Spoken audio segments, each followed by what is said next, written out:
So why we do Qiyam? We don't consider that Holy Prophet ﷺ, Maazallah, has been born now. No. And we have to stand now. Nor do we consider that Holy Prophet ﷺ has come to this majlis. And now we should stand up. No. That's why I said this is not Qiyam of reception. This is not Aqeedah of any Muslim, that he has come to the Mahfil of Milad and we should stand up for his reception. No, absolutely no. Although he can come spiritually, it is not impossible for him. He can go wherever he wants, spiritually, not by his body, not physically. His holy body is resting there in his holy grave, in his Rawdah, sallallahu alayhi wa sallam. With his soul, spiritually, he can go wherever he wants. Like the angels can do, like Jibreel Amin, like other angels, like Arwah. So there is no problem for Arwah. They can go anywhere and they can become mutamassal, bodied, apparent, physical, perceptible form. But that won't be the actual physical personality person. Physical body and person is there in the holy grave. Even if somebody sees him in his dream, or if somebody sees him in his awakening, in the daytime, many awliya have seen him, holy Prophet, bodily, but that is ar-ruhul mutamassal, ar-ruh mutamassal, mutajassada, mutamassala. So this is embodiment of soul, like Jibreel Amin and Malakul Maut. Like Malakul Maut came to Sayyidina Musa alayhi salam and he gave a snap and his eyes came out. This is in Sahih Bukhari, Muslim, Muttafaq alayh. I gave you the references. I read it from Hadith. And he went back to Almighty Allah saying, Arsaltani ila abdin la yuridul maut. You have sent me to a man who doesn't want to die. So Malakul Maut, his eyes came out. Why? He was embodied. The Malak, the angel, is a Noor. But at that time, he was embodied. He came there, his presentation was a physical presentation, bodily presentation. So the soul and the Ruh and the Noor can be physically embodied. Like the Jibreel Amin always used to come to Holy Prophet in the form of a villager, in the form of a man, in his physical bodily presentation. And his companions used to see him. So this is in Holy Quran, this is in Hadith. Holy Quran, Jibreel Amin came to Sayyida Maryam. فَأَرْسَلْنَا إِلَيْهَا رُوحَنَا فَتَمَثَّلَ لَهَا بَشَرًا سَوِيًّا. We sent Ruhul Amin to Sayyida Maryam. And we send him in the form of a complete bashar, a complete man. It was a complete and perfect embodiment, physical embodiment. So this is not the real and actual body, this is embodiment. So real and actual body of Holy Prophet ﷺ always rests in holy grave. Al-Qubbatul Khadra, his grave, holy grave.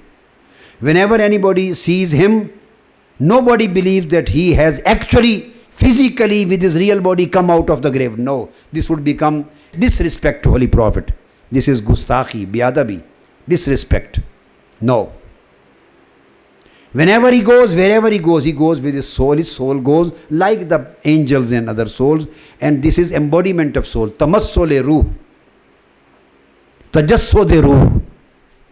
This is known as Tamassulur ruh, tajassudur ruh.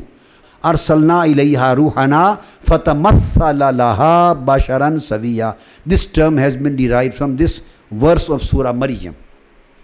So although he can go wherever he wants in the whole of universe, but this is never Aqeedah of the Muslims and the lovers and Ahl Sunnah that he physically and bodily comes to the Mahfil of Milad. Never. Or he sits there, no. And he is physically present over there, no. And that's why the people stand up for him, his reception, no. That's wrong. This would be a false allegation. Then why the people stand in Milad and Salam, and why we stand? Only as a symbol of respect of his zikr, respect of his remembrance, respect of the remembrance of his birth. Not that he is taking birth now, maazallah. No silly man can think this thing.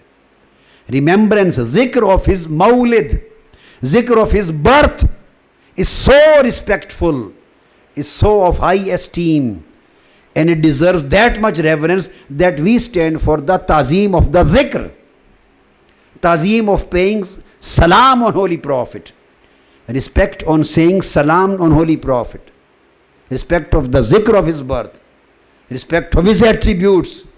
Out of love we stand, out of ta'zeem, respect, or out of love. The Muslim, they become full of love.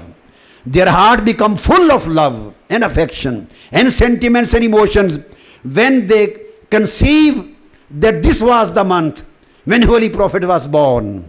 This was the month when the greatest spiritual blessing of Almighty Allah was revealed to the mankind.